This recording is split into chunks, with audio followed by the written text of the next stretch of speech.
Hey everyone, welcome back to the Going Scared podcast. This is your host, Jessica Honegger, founder of the social impact fashion brand Noonday Collection. Join me here every week for conversations on living lives of purpose by leaving comfort and going scared. First of all, thank you so much to all of you who have left reviews. We've had over 100 views left in the last couple of weeks, and honestly, it's really encouraging reading the reviews because it helps me understand that you really like that we have multifaceted guests on. You really enjoy some of the challenging conversations. So if you haven't done that yet, go ahead, leave a review. I love what Elena Catherine said. She said that this podcast shows you what true allyship looks like. It shows you that in order to truly learn, you need to humble yourself and ask the hard and awkward questions. Sure, it's scary as hell, but that is where true friendship and growth happens.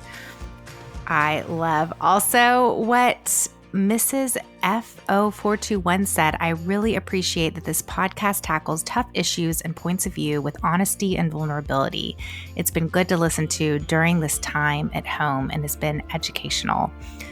Well, you guys, I am the learner here. I get to have these amazing people come on the show and really get to sit and learn from them, and you get to witness that live. And this series in particular is one that I was really needing. The art of difficult dialogue. Let me tell you, during an election season, during such a polarized time in our society, I was needing a refresh on how to listen because my conversations with my dad weren't going well. My conversations with my daughter weren't going that well.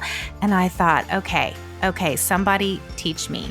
Today is the ultimate teacher. She has truly been an expert in my life, and she's going to break down what it looks like for you to listen.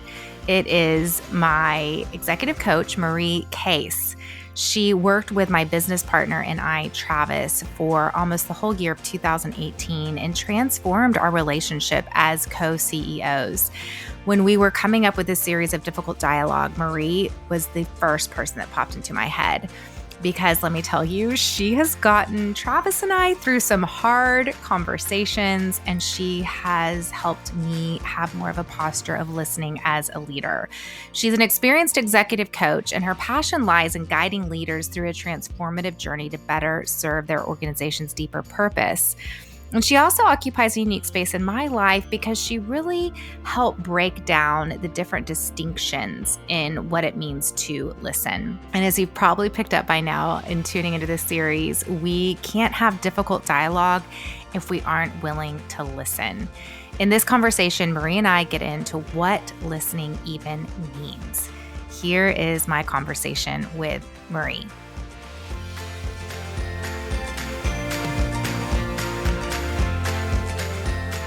I'm super excited to have you on the podcast, and you were definitely the first guest that I've had on the show that knows me in the way you know me, because you were my business coach for at least a year and continue to mentor me informally.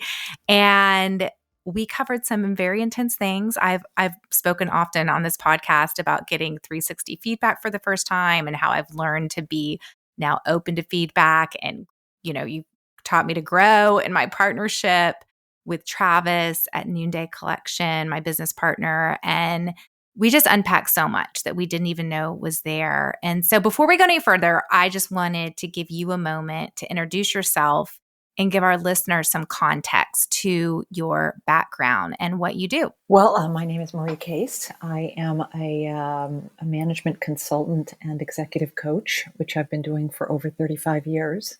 And my work has always focused on how do you get people into a level of communication that allows something to happen that wouldn't have been possible otherwise. It's been applied various ways. I spent 15, 20 years doing post-merger and acquisition integration of executive leadership teams, which is huge, many moving parts projects. But as you well know, as of the last decade or so, I'm in a no longer with an executive VP title somewhere where I have to produce a certain number of billable hours and have the opportunity to work with companies that are up to something that I want to give my life energy to supporting, like Noonday. And my work focuses on working with people on fundamentally, underneath everything, communication.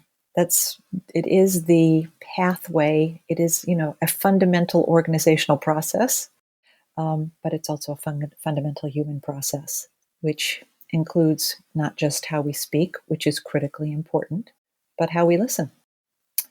So that's a little bit about me. And I live here in Austin, Texas with my 2 Tibetan spaniels and my wonderful husband. And I've had the great joy of working with you and Travis. Well, something that you have helped us to do at Noonday and in my own life is to stand in the future, as if you were there and to look back and see what got you there. And so as we were thinking about what did we want this podcast series to be, I was standing in the future. We're recording this right now in July. We're launching this in August.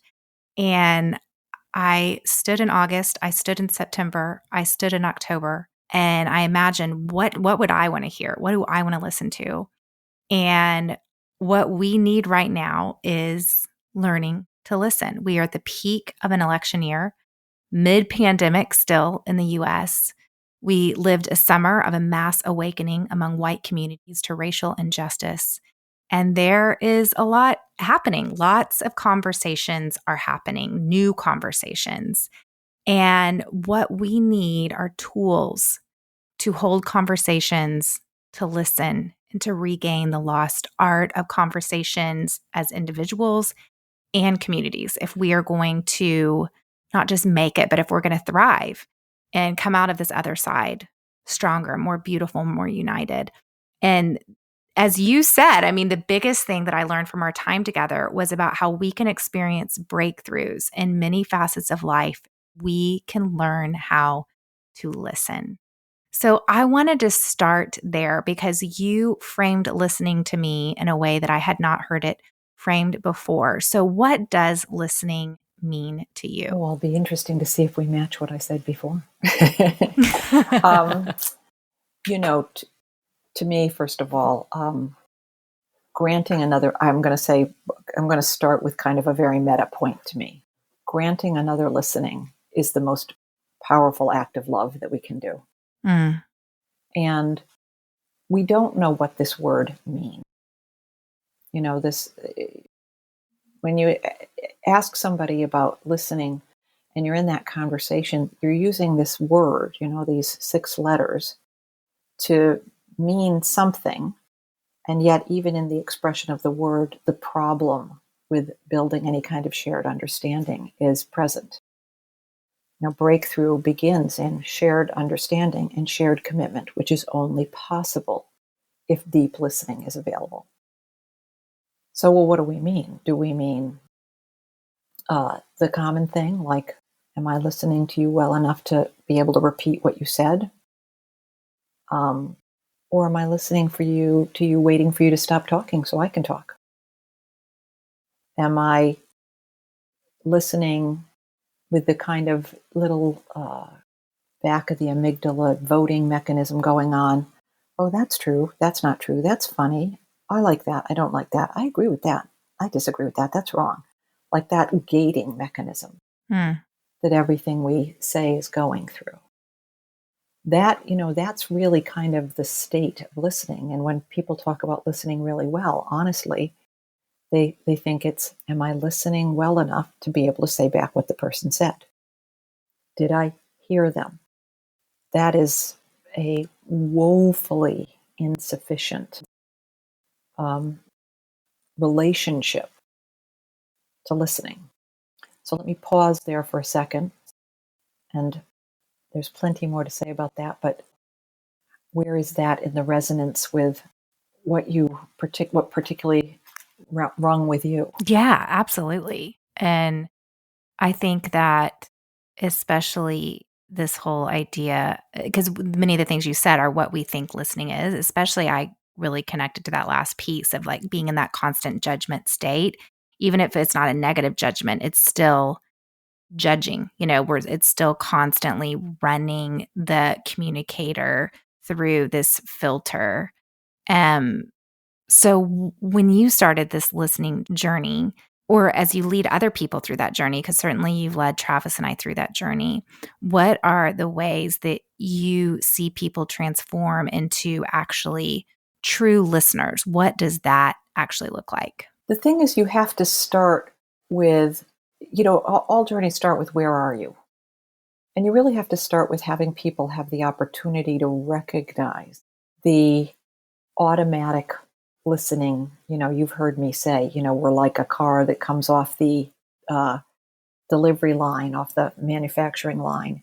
And in the old days, they had those presets they were buttons. They were actually buttons for the radio stations. And so we're, rolling off the line, and we've got the button pressed for a preset. And when we take control of the car, we don't know there are any other buttons. And so we've just got this one radio station playing. And the radio station that we're tuned to for the most part as human beings is fundamentally, like it, at the top, it is right and wrong.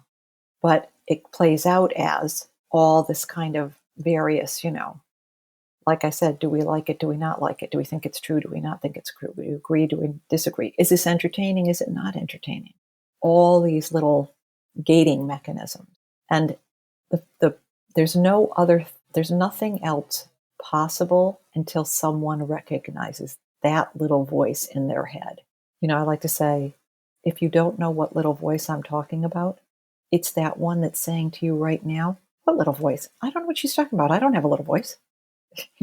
Right. It's that thing. It includes, how we'll be completely alone and we'll be carrying on a conversation with someone, but it's not even a person necessarily. Like we're making our case in our head about something. You've had that experience, haven't you? Oh, yeah, absolutely. Sometimes I'm having that conversation with you in my head. But I know that actually what you are is like the voice, right? So it's that thing. It's like, what you're trying to get access to in moving toward authentic listening is you're trying to get access to presence. That's why, really fundamentally mindfulness is a part of getting access to listening. Part of this conversation we're having right now about race brings up this term confirmation bias, right? You're familiar with that term? Mm-hmm. It's yes, it's actual. very. Honestly, to be honest with you, I mean, one of the reasons I'm super transparent and open in our home. We are a very open family, and we have done anti-racism work as a family long before this conversation. At the same time, some of the more direct conversations, especially around how Jack needs to act in a police situation, I had been kind of waiting to have. And then, of course, this forced me to have it. But one of my biggest fears was if I told him, about this, is he going to now be biased to think that anyone he meets, is he going to be looking for racism? Which is interesting because we're watching Blackish right now. We're absolutely binging on it. And the whole episode we watched last night was a very similar thing. And it was between the father in the show and the son in the show, where he was like, here's all the ways that people are racist. And they're all the things that we're talking about right now: getting followed around in a store, getting pulled over by a cop and, for no reason, getting not served well, being moved to the back of the line. So all of these things are happening, and anyway, he's coming with that confirmation bias, and his son is like, actually, Dad, like that dude just let us get off. But anyway, explain confirmation bias and how does that show up for us and keep us from being a listener? Well, fundamentally, its definition is the tendency to interpret new evidence as confirmation of one's existing beliefs or theories. That's its definition, and it is present constantly in absolutely everything. Because if you think about the kids when they were little, when they're really young, when they're under 3 and under 5, they're these blank slates as they come out. They don't have like everything listed and put into buckets. People are this way. This is good. This is bad. It's equally great to say, I want to be, I want to do that job, the garbage pickup guy. That's so cool. He gets on and off the truck, as it is to say, I want to be an astronaut, or I want to be a nurse, or I want to be a chef, or whatever it is. It's all kind of equal. But all of us have lives in which we have our own experiences from which we draw conclusions.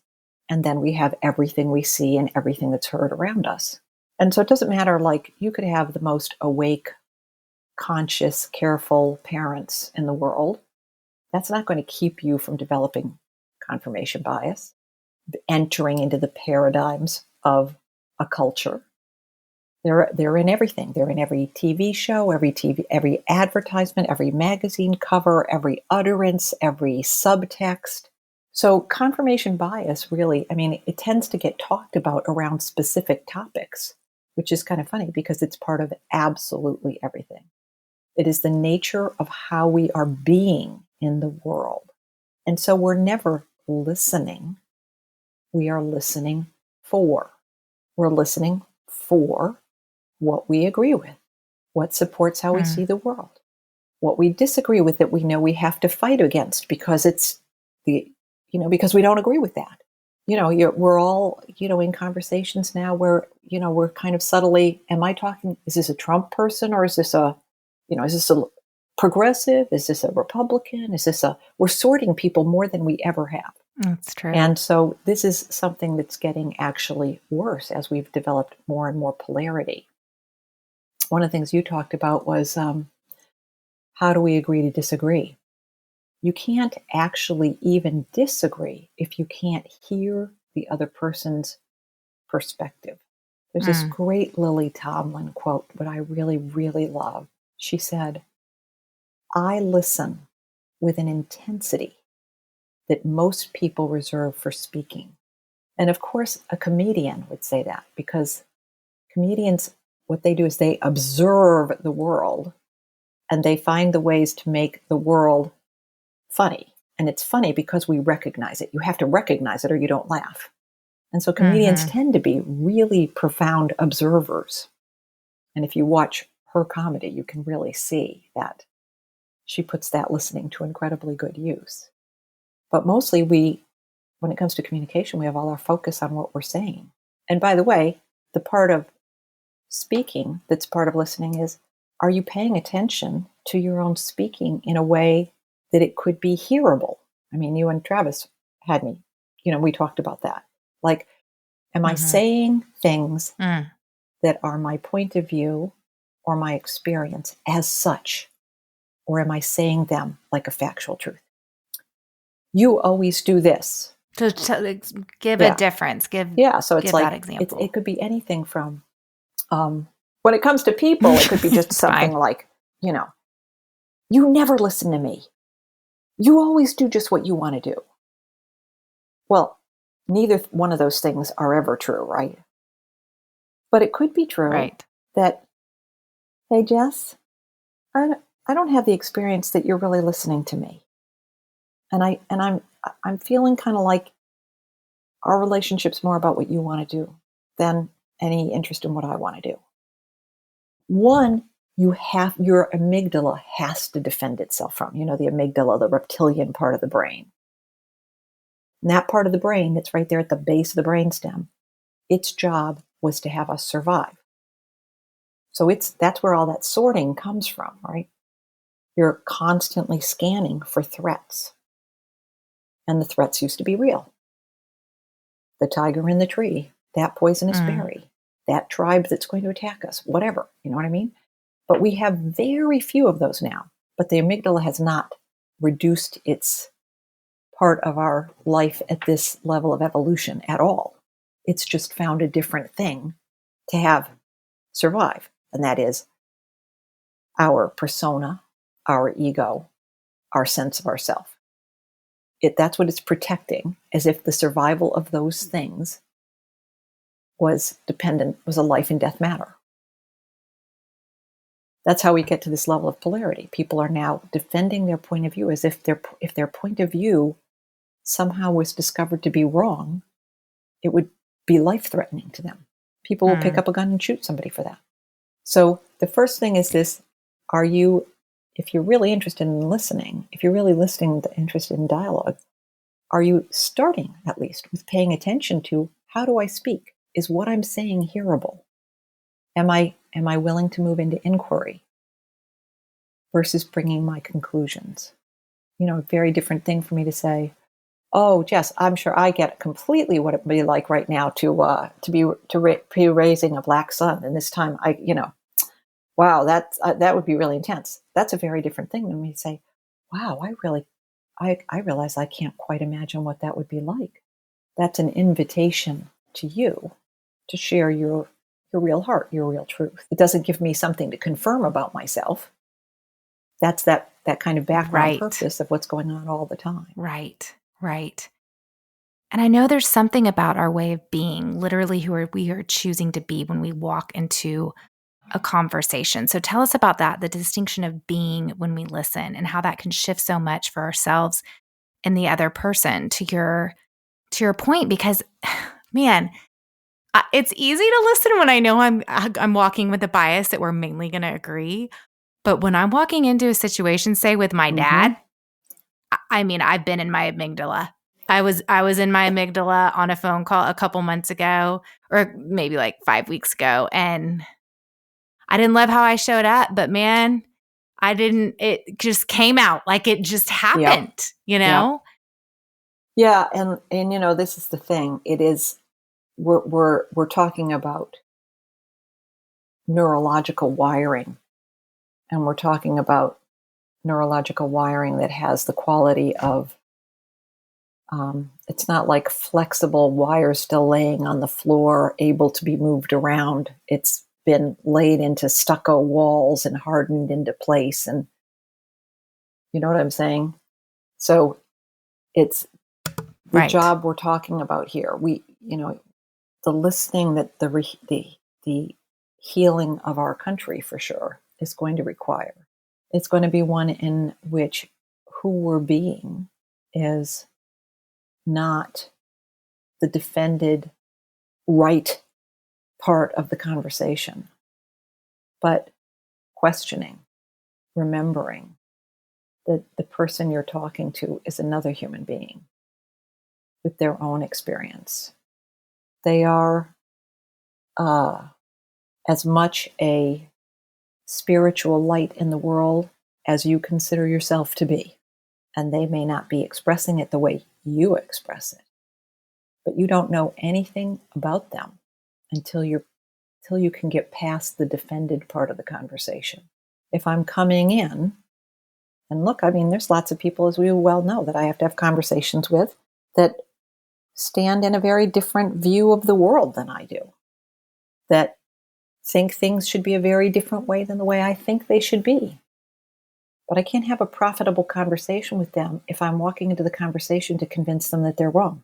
Who you have to be being is, I'm interested in knowing and understanding how you see the world. Even if that other person is not being that way. And that's what makes it so hard. Almost especially. I mean, it's actually easy if the other person's walking in an inquiry. That's very simple. I mean, it's still may be hard. You still may be in a conversation where you disagree about things, but it's an unrelated thing to talking to somebody who is still coming at you with an intention to prove to you that you're wrong. You don't have a prayer of moving them from that place if you're going to be stuck in the opposite polar position. There's not a chance. So, what advice can you give when we're hearing something that sends us to that place of anger and frustration? Or let's say we did walk in with all of the Zen that we could have mustered, all day. We're like, I'm going to listen. I am going to take deep breaths. And then you find yourself reacting in anger. How can we react in a way that can cause opportunity for connection rather than aggression or, making the other person feel wrong or bad? I would say you really want to start with, as much as possible, even just pick it by a day or pick it by conversation. But this does take intentionality. So you might say, I have these 3 conversations this afternoon. I don't know how they're going to go, but here's my commitment for those conversations. So I'm walking in not as my story, my automaticity, my machinery. I'm walking in as my commitment. I'm coming to this conversation. I know this person and I see the world differently. My commitment in this conversation is, no matter how the conversation goes, to stay in inquiry, to stay in interest, to stay in questioning, to stay in shared understanding, building, where shared understanding doesn't mean agreement. It means my intent is to get to a place where I understand how that person sees the world, and to be able to have a conversation in which they understand how I see the world. Now, and oftentimes I can only get to the first one in a first conversation. So first of all, you've got to be operating from that commitment. Now, when the amygdala ticks off, which it will do when it has its little buttons pressed, you just have to notice it. I mean, to be honest, I talk to mine. I do. I literally think of it like a little reptile. And I just think, okay, you're not needed. Go back to sleep. It's okay. I've got this. I'm fine. Because it's coming up to protect me. It has a job. The survival of me or what I consider myself to be. And most of us spend most of our lives considering ourselves to be our point of view, our persona, our ego, our sense of reality. So it's doing its job. It's not a bad thing. But just like anything else, you can say, okay, job done, got it. I'm fine, don't worry. And that actually is very helpful. Then I return to what I'm committed to. And the first place I go is, if I feel at all triggered, I stop talking. Just close your mouth. Let that other person talk and try to peer through, what are they saying? How is it they see the world? The next things that'll come out of my mouth will be, so let me see if I understand what you're saying. And boy, you want to bring the temperature down in a conversation really fast. Reflect what they were saying more deeply than their ability was to say it. This is your magic trick. This is definitely my biggest takeaway. And even in premarital counseling, 18 years ago, our therapist had taught us mirror dialogue. So it's very similar.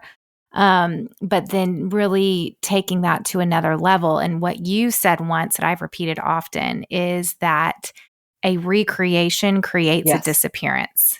So break that down for our listeners. It's very, very simple. I mean, here's a very simple example, right? This is a circumstance that I'm in all the time. I'll walk into a room, it's a new client. There's a group of people in there that are in there because their boss hired me. And I will oftentimes start the conversation by saying, so I know you're all really excited today because everybody loves it when a new management consultant comes in. And they laugh. It's because they're sitting there tensely thinking, oh no, what is this going to be? Not another one, like blah, this isn't going to be useful, and I don't want to do this. And, the famous, she's going to borrow our watch to tell us the time. And and so as soon as somebody has a background conversation and you can name it, it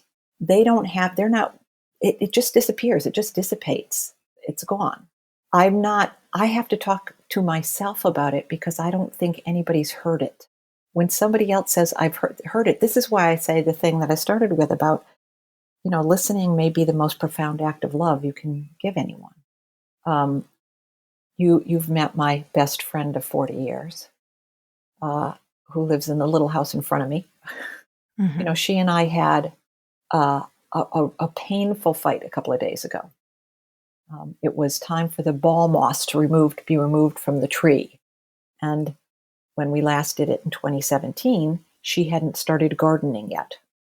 So she didn't remember the reign of terror of ball moss falling from all the trees that has to get collected up. Now she has this really beautiful garden in front of the house. And the day that it happened, I didn't plan it to happen that day. They came a different day than I thought they were coming. So I was like on a phone with a client, and all of a sudden madness was happening. Like there were 15 people in my beautiful trees, and I had to get the neighbors on board and blah, blah, blah, blah, blah, blah. And I got to her house and I wanted to say, whoa, that was so intense. And she in my experience, let me have it. And I couldn't hear her at that moment. I could not recreate what she was saying. I was full already.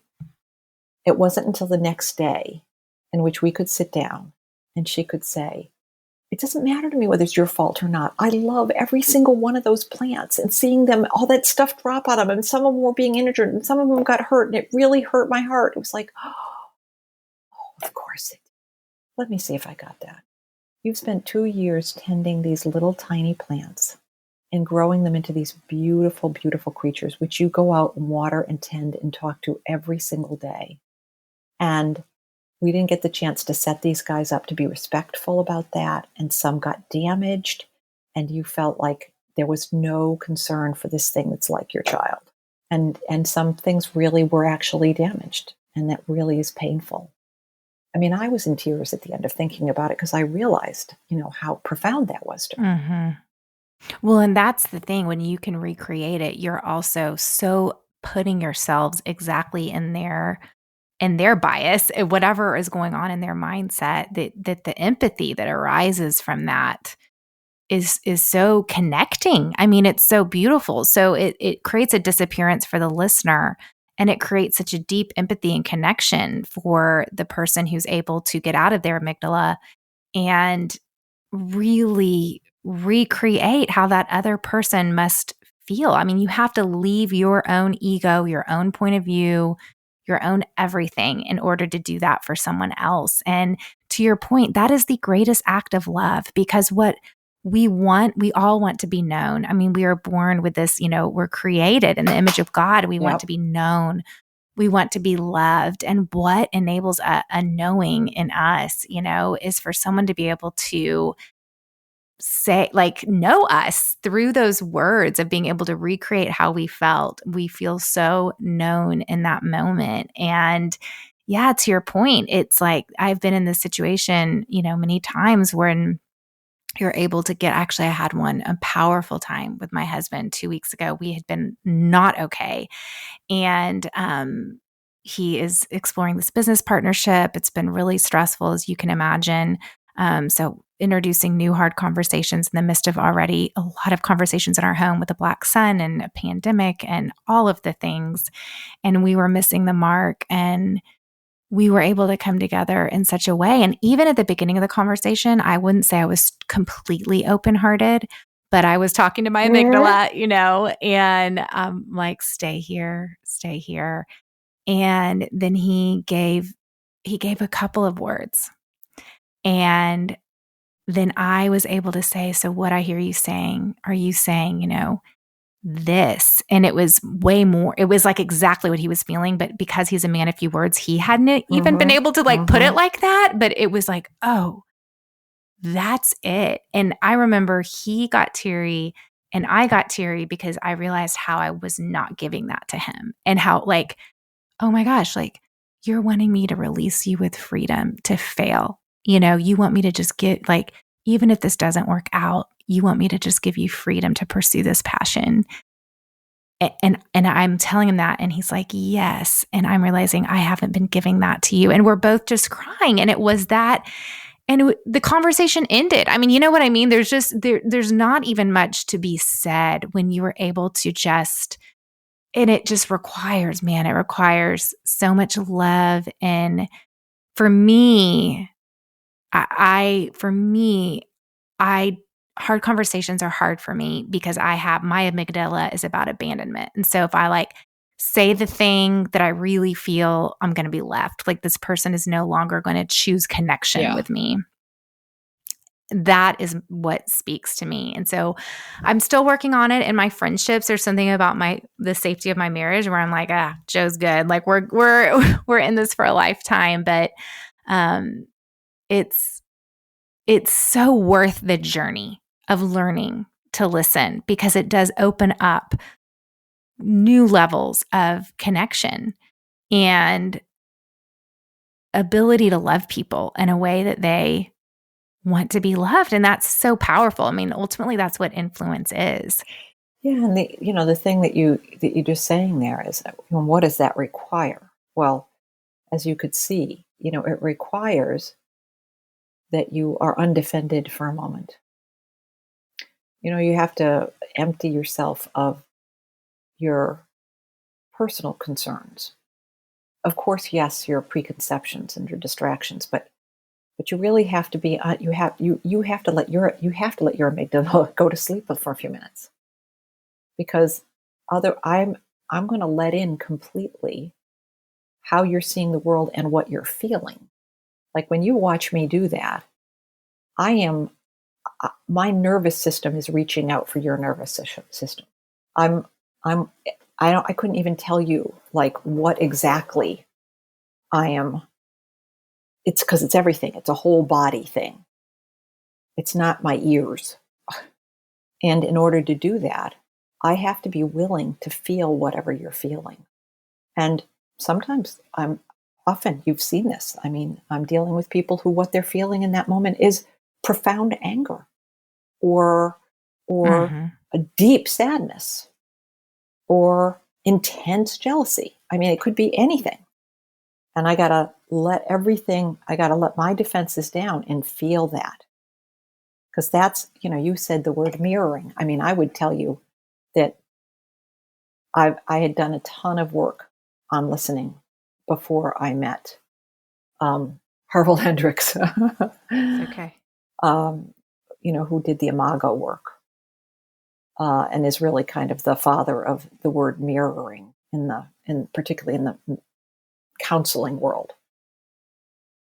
Oh, Yeah, really? Okay. and So you know oh the whole yeah, very well. context. And I think I've done probably 5 workshops with him and his wife. Because he is the master of it, in my view. But that you can't be a mirror can't be warped. A mirror can't have its own point of view. You know what I'm saying? A mirror is a reflection. Right. Think about it. You're standing there putting on your makeup in the morning. What if your mirror started doing like swirls and stuff? How well could you do? It changed Right. colors, or it had a big hole in it, or just so this thing is that listening is the whole deal. You'll say the right things if you have listened. You don't even have to worry as much about it. That's interesting. Okay, that is definitely a new distinction for me because I uh, because when I'm in these situations, I'm listening and I am listening and I'm kind of pinning, like, if I were to have like a Pinterest board in my head, like I'll pin a feeling. Like, so if a feeling is said, or I'm listening for, okay, that person felt this or this or this, because then when I'm able to say what I hear you saying is I'm able to reflect back. You see Mm-hmm. what I'm saying? So it's definitely active listening, but what you're saying is if you're listening well, you will say the right thing or the thing that is going to help create this I disappearance. Is am. that what you're saying? Um, you know, the very famous psychotherapist of the 1980s, Carl Rogers, said active listening means giving one's total and undivided attention to the other person, and that doing that tells that other person we're interested and concerned. Well, that's like giving your total and undivided attention. How good are we at giving our total and undivided attention to anything? Oh my gosh. So the iPhone wasn't around then. So Exactly, that's true. Or a million other distractions. Right. But it's, it requires, you can't come to it unless you're bringing with you a deep respect and care for the other. So now you're talking about, now how do I do that with somebody that I really disagree with? That if I was in my own car driving along and they spoke on the radio, I would have a conversation with them about how wrong they are. Now, how do we agree to disagree? Well, you can't do it mm, unless you are willing to figure out what that is for them, what they're seeing, why they see it that way. What's underlying that? You believe that. Oh, I see. What makes you say, okay, and so then how does that affect you? And what concern does it give you in your life? What are you afraid would happen? What are you hoping will happen? Well, what would that mean for you in your life? Like just trying to get underneath and versus listening for. Where's the hook that they say something where I can go, oh, see, that's why you're wrong right there. You just said that thing. That's how we know you're wrong. Can't you see that? We're never getting anywhere in that conversation.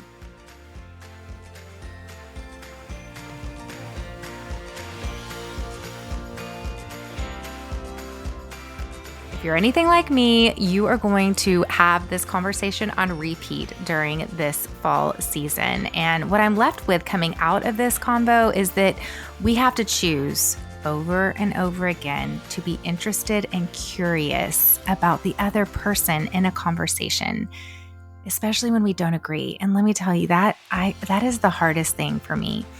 I feel a lightness and a possibility in imagining that we are capable of having hard conversations about topics we may disagree over.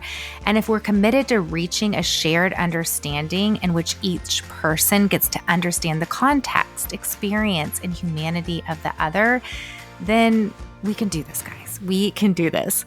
Coming out of this conversation with Marie, I was reminded that if we want to heal as a country and move forward, it starts with us being willing and intentional to have conversations and to listen in this very unique way. You guys, next week's podcast is, I'm getting the chills just telling you about it. It is with former NFL player Tim Hightower, and he's a listener. He is a listener. And you are going to see what this kind of listening looks like firsthand during our conversation next week. So make sure you tune in next week. If you want to keep up with Marie, you can find her at www.caseleadership.com. I'm going to be reading some of the reviews that you guys are leaving. And I'll even read some of the, snarkier reviews. I'm cool with that. I once had someone call me out and say, you wouldn't think Jessica is as intelligent as she actually comes off being. A little passive aggressive there, but you know what? I'm here for it, guys. I'm here for honesty and vulnerability, and I appreciate your feedback, which is really what today's podcast was about. How do we get feedback? So head on over, give us a review. Our wonderful music for today's show is by my good friend Ellie Holcomb. Going Scared is produced by Eddie Kolpoltz, and I'm Jessica Honegger. Until next time, let's take each other by the hand and keep going scared.